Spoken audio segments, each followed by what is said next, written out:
guys, Miguel Love shout out sa magandang umaga, magandang tanghali, magandang gabi sa ating lahat. Dito, anong oras na? Alas 12 na. Yan. Sa tinood lang, sa totoo lang guys, no? Si Banat Bay at ng grupo ng Banat Bay, hindi naman lahat ng banatiros, no? Pero nakikita ko, itong si Boss Dada, tapa isa, kinsa ning si Kuan pa isa pa kaning nakalimutan kong Jay Guevara and si Banat Bay. Dugay raman ginako na siya na matigdan nga kung kinsa ganitong die hard gani kayo karon nga kanang die hard nga mukalaban gani sa kang kuan kang BBM mo attack sila kada ganing ila gani gud kami mga kuan kami mga ganito ganyan kita mo mga tanso mga kuan ganito gan alam nyo sa totoo lang si Banat Bay mayaman may pera na yan pero mukhang pera pa rin totoo yan ang totoo. Unang-una, kung ikaw talaga ay isang Duterte, hindi mo laging gaganyanin na yung bang sisirain mo yung grupo na imbis na sama-sama tayo na magkaroon ng may unity na nga, di ba? Tinatawag unity. O sige, unity. Pero iba ang style ni Banat Bay. Babanatan niya yung mga taong diehard na bumabanat ngayon kay Marcos. Yan ang nababantayan ko. Yun na nga yan, sabi ko noon. Nag-comment ako nung tungkol dun kay na kinakantsawan nila si Sir Jonathan Morales nung lumabas. Kinantsawan nila yon. Gawa lang daw yun. Napag-usapan lang daw yun ni Atty. Roque, ni Maharlika, ni Sir itong dating sekretary gani ni Kuan, ni BBM. Nakalimutan man ako sila Trixie Cruz. Ang palabas nila ay gawa-gawa lang daw. Yung kumbaga, kakunay bans, kakuntsabahan. Alam mo yon. Alam niyo mga ganyan ni Banat Bay. Bistado na Sa totoo lang, bistado ka na, Banat Bay. Totoo lang. Alam ko namang ini-ignore mo kami, yung mga maliliit na bumabanat sa'yo. Lalo na ako. I-ignore mo lang ako. Pero ito, one time sasabihin ko sa'yo, mukha kang perang putang ina mo. Totoo lang. Kasi ganito yun. Huwag kang magmamayabang na porket Duterte ka, suportado mo si Digong, ganito ganyan, Duterte ka. Hindi ka Duterte, gago. Hindi ka talaga Duterte. Ang Duterte talaga, ang tunay na mga Duterte, kung sino yung kumakalaban sa mga Duterte, ay sama-sama yan. Kung halimbawa, kalaban ko tong grupo na to, katulad yan, Dukay. Duterte Cayetano, kalaban ko yan. Kami Dumar. Pero once naiisa lang ang kalaban namin, doon ako sa Dukay, sumasama ako kahit sabihin nilang balimbing ka. Hindi naman ako sumasama doon dahil kay Cayetano. Sumasama ako doon dahil kay Duterte. Pero ang kay Banat Bay, iba Ibang style ni Banat Bay. Babanatan niya yung mga taong nakikita mo na ngayon diehard talagang bumabanat dito sa mga Marcos na to. At yung gagamitin niya, kayo kasi kantsaw bully. Yan, kasi binuto nyo yan, ganito ganyan. Kita mo kami yung mga tunay na DDS, nuk-nuk mo, putang ina mo, Banat Bay. Para ka rin si Ninyo Barsaga, parehos lang din kayo ng kulay ni Ninyo Barsaga. Parehos lang din kayo, kapal ng mukha mo. Punta-punta ka pa ng Dabong, animal ka. Hunyango ka rin namang malaki. Guys, kayong mga taga Davao dyan, ingat kay Banat Bay. Kaya hindi yan totoo. Ang tunay at totoo, kita nyo. Bakit sinisiraan nila yung Maisog? Pero nandun sila sa SMNI. Samantalang ang mga taga Maisog, ang nag-umpisa niya, yung prayer rally, Maisog, ang SMNI. Pero nandun sa SMNI. Gara-gara sila dito, pagkahuman dito, anak radi ang gibuhat. Kamu taga SMNI, mag-amping mo anang Banat Bay o Boss Dada. Kaya si Coach Oli, ambot lang po. Kaya may medyo magpagkabayoton man ni si Coach Oli. Itong si Jiggy Barang hambugiro pong dako, muraraba po puryagaba lang. Nakamotor na manggani, tungod anang sus, Ginoo. Ang mga style nila, magkatibwag sara na, magbinaslagay na sila sa lahang mga bahuan na may mga tinaguan, mga hinayupak na. Kini si Banatbay ang promotor. Grabe makasira si Banatbay. Grabe.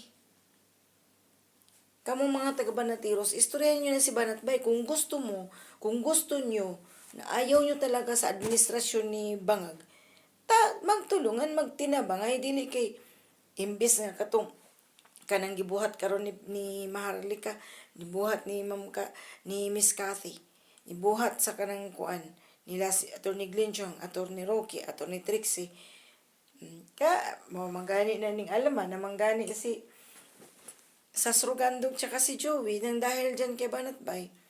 Sa totoo lang, kaya pasalamat ako kay Jojo. Kasi si Jojo, medyo, talaga si Jojo. Kasi si Jojo, hindi siya oo, nag-ano siya sa Banatbay, pero sa Banatiros, pero si Jojo, talagang, siya kay Maharlika. Siya kay Lasa Srugando. At hindi mo maririnig na, kasi kayo ganito, ganyan, kami, mga iskunyan kami. Hindi naman kailangan yung ganun Panahong ito, hindi mo na kailangan bitbitin pang isko-isko na yan. Dahil iba ang laban ngayon, iba yung ba't bitbit-bitin? Iskunyan kasi kami, hindi kami nabudol. Putang ina, kung hindi kayo nabudol, wala kaming problema. Ang ipinaglalaban ang ngayon. Karon ang hisgutan, dili lang sa una pang balik-balikon na ng puol na kay pamation, sumol. Sa tinuod lang. Laway kay pamation, sig balik-balik, aning kayo kasi nabudol Hindi kayo nakikinig kay President Duterte. Gago. Sinabi ba ni President Duterte nga si Marcos? Akala nga namin si Pacquiao Inamin naman ni Pacquiao. Dati naman akong nag-ano ng drugs, sinry ko lang kung ano talaga. Pero walang sinabi si President Duterte na si BBM. Kaya kasi kung dinirektan niya na si BBM talaga, malamang 100%. Bay, alangan na magsuportahan ng mong adik man dahil ng buhangan na. Siyempre makikinig kami kay President Duterte, diba? Muna ikaw, Banatbay, kayong mga Banatiros dyan, sabihin nyo dyan kay Banatbay. Ikaw lang nagpapagulo ng mga nangyayari ngayon. Sa totoo lang. Kayo ang nagpapagulo. Ikaw, busdada. Kamatyan rin mo ka ng sobrang rakatambok. Ikaw, Jigibara. Parehong doon, mga bugiro kay manunod ni mga kinsa. Magpakatotoo kayo. Gawas niyo yung tunay yung kulay. Ano sa manggid mo? Pro Duterte, yun mong tinuod. O tinuoray. O gigamit lang ninyo ang mga pro Duterte. Gigamit lang ninyo mga Duterte. Itsurang Banatbay, hambugiro kenda ko, murara po, gabaan na namin, magladlad ka na. Igawas na imuhang kuhan. Banat siya ng banat. Si President Duterte nga, noong time na yun, nung rally sa New York, mayroon pa siyang message para kay Maharlika. Suportado niya si Maharlika. Hindi lingid lang sa kaalaman ni President Duterte na may inilabas. Hindi natin alam kasi nga sinabi na yan ni Maharlika na before or itatapat niya sa SUNA yung video. Bakit? Anong problema? Banatbay, kayo mga Banatiros na lagi na lang nagpo-point out na kayo mga tanso, ganito, ganyan. Totoo lang. Hilas lang kayo. Banatbay, isa kang bayaran. Kung hindi ka bayaranis, wala kang prinsipyo. Yan ang totoo. Wala kang prinsipyo. Kung tunay at totoo kang may prinsipyo, hindi mo sisirain yung maisog rally. Hindi mo sisirain yung mga nangyayari ngayon. Dahil yan ay puntos yan dito sa side ni President. Nananawagan ka pa. Mag-aapila ako para kay Inday Sara, ganito, ganyan. Yabang mo. Pinapasalamatan ka ba ni Inday Sara? Hindi. Kapal ng mukha mo. Si Inday Sara, malakas yan, pang-amoy niyan. Di mo alam. Yang style mo na, yung nick mo nako. Style mo, Banatbay? Sus. Hunyango kang malaki. Gago ka. May paapila-apila ka pang hinayupak ka. Para kagkuan. kanang style nimo wa jud na gid wa na sa mo sa mga dabawin niyo. Sa among mga taga Mindanao kanang style mo banat bay huli na namo. Dakpan na nimo kinaiyan nimo, dakpan na namo. Kay imbis nga makipagtabang kay ngano si Roque. Sa Attorney Roque di na Bisaya, Bisaya na. May dugong Bisaya na. Si Attorney Glenn Siong, sa mga sa Attorney Glenn, halos mag-istoryag Tagalog, Bisaya, ang gindako. Si Maharlika. Kadaghan sa Bisaya din ha. O, sinisiraan mo pas bisdak na dito sa kuwan. Si Minay lagi. Mana kamong mga tagay si Minay, hinahinay mo din ha, pag-amping mo. Kaya basig ka na inyong mga sekreto din ha, basig ka na, mga spy na.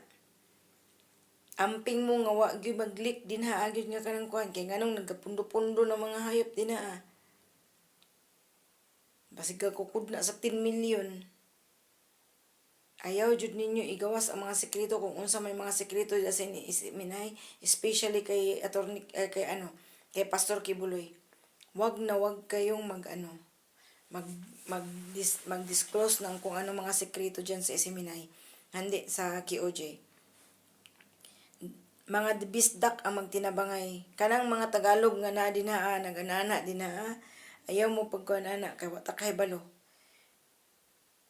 Kay gani kung naa pa lang si si Pastor Kibuloy, kung makapag-istorya lang to, kung makagawas lang si Pastor Kibuloy, na unsa naman akong sige na mo kog Attorney Kibuloy ani.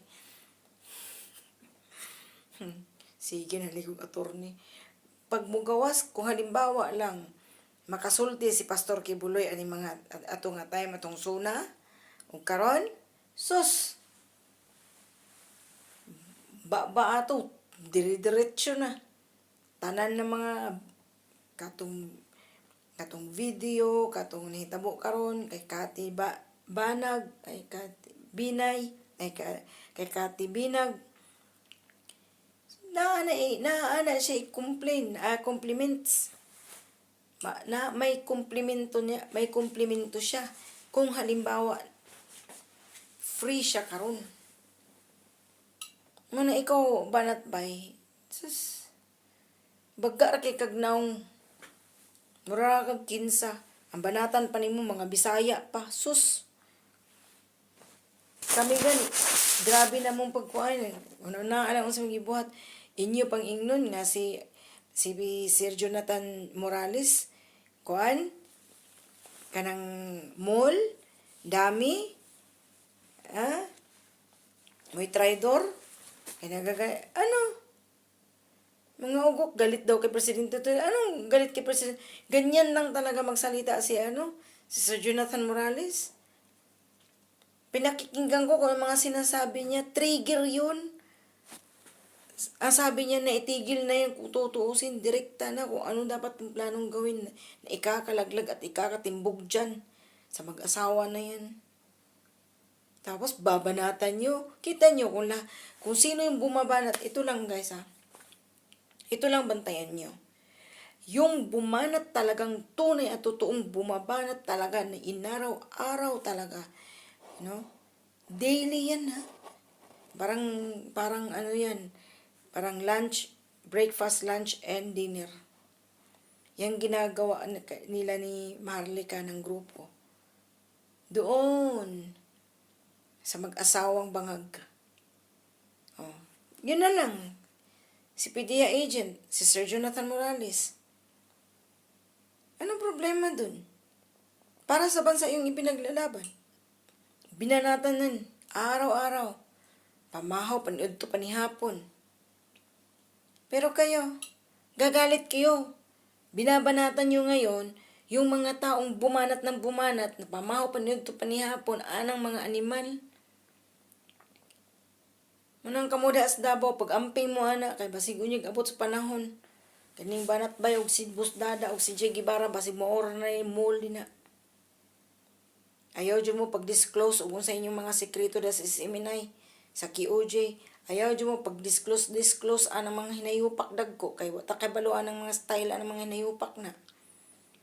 Basig, Ganaan na din na kay ningita ra na sila unsay kuan. Makabinta ra na sila pagkahuman na ana. Nga ana man ang style guys. Sus, ana na kung nay mission, sus. Kaya nga no. Kaya day mga ahinti day SPD day ahinti sa mga drug watch. Di ba? Kaya nga no wala ba day ko nag apil ko sa mission sa una. Kung unsa isugo sa kuha mo akong buhaton, kung unsang nasa kong mission, kung unsa akong role dito mo akong buhaton. Oh. Yeah. Wa sila kay balong nga ako day nagdokumentary day ko. Naday ko igipang report. Naday ko igipang lista, naglagbok. Nagtiknot na ko dito, nanan ako yung mga kodigo.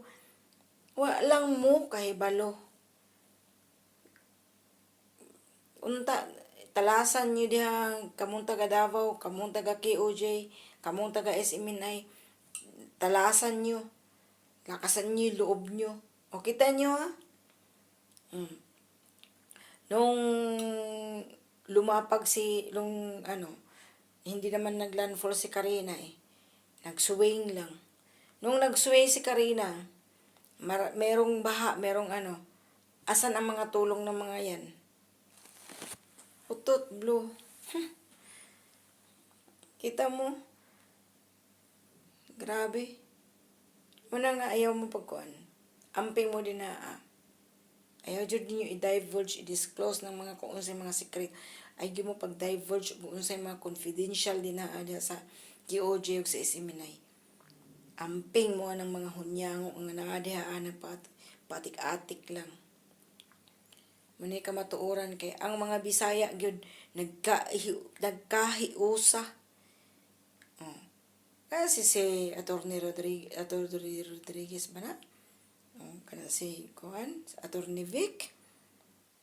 Kung Bisaya man gani usahay gani. Pero ang kuan lang nato din na kay one group na nga against dito sa administrasyon ni Bangag. Ang problema, itong banat bay, di mo malalaman kung may ginawang maganda, iba tayo eh. Kapag may nakita tayong maganda, papalakpakan, gunggong. Papalakpak ka pang animal ka. Alam naman natin, tabingi ng itsura ng Pilipinas, ginawa ni Bangag. Tapos, mas babanatan mo pa yung mga taong nagsama-sama para nandun ka patuloy, banatan mo ng banatan eh. Parang nandun ka na sa kabila. Di ba? O kayo mga taga-Banatiros dyan, kayo na mag-isip. Kung kayo mga Bisaya taga Davao, mag-isip na kayo. Talasan nyo yung nyo, maging vigilante kayo dyan. Banatiros, ako nakakahiya, magbitbit kayo mga Banatiros. Sus, kinukuha lang kayo sa susunod na eleksyon. Kita niyo, banatan nga ng banatan, pareringgan sa Inday Sara. Kasi daw, nabulo si Inday Sara, kisyog. Kasalanan naman ni President Duterte, bakit hindi niya sinabi Sinabi niya sana, agad-agad antimano. Yan, huwag kang pumunta dyan. May pidiya, yan. Adik yan. Kung ikinampanya ni President Duterte, antimano alatol. At that time, nasa stage na siya, nag-aasasalita na. Nasa social media na siya, nagsasalita na. Hindi pa niya sinabi antimano. Kasi kung sinabi niya yun, akala niyo ba si Inday Sara susuporta dyan? Sayop na yan? Hindi. At hindi rin susuporta ang mga Inday Sara troops. Grupo namin. Pastilan. Kamu magpuna-una mong bayo. Muna ikaw banat bay, pag hinahina naregaba sa mga balaan ra kanya ang ikaw ra dito traidor da ay tanan. Hasta pang taga Davao. Sus. Hilas ra kay kado. Sumol ang dagway ni mong priyagaba, ang bugiro pandako.